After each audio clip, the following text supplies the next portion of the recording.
छोटी काशी गणाતું જામનગર શહેર ઝળહળી ઉઠ્યું છે। દેશના વડાપ્રધાન નરેન્દ્ર મોદી આગામી તારીખ 10 અને 11 મેના રોજ જામનગરની મુલાકાતે આવી રહ્યા છે। ત્યારે તેમના આ પ્રવાસને યાદગાર બનાવવા માટે વહીવટી તંત્ર અને જનતા દ્વારા તૈયારીઓ કરવામાં આવી છે। એરફોર્સ સ્ટેશનથી લાલ બંગલા સર્કલ સુધીના સમગ્ર રૂટ પર જાણે દિવાળી હોય તેવો માહોલ સર્જાયો છે। શહેરની ઐતિહાસિક ઇમારતો જેવી કે દરબારગઢ, ડીકેવી કોલેજ અને બેડી નાકોને અવનવી લાઇટિંગથી શણગારવામાં આવ્યા છે।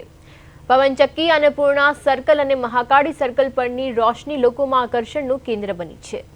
સરકારી ઇમારતો અને મુખ્ય માર્ગો પર કરવામાં આવેલા ઝગમગાટ જામનગરની સુંદરતામાં ચાર ચાંદ લગાવી રહ્યા છે। વડાપ્રધાનના સ્વાગત માટે જામનગર સંપૂર્ણપણે સજ્જ થઈ ગયું છે।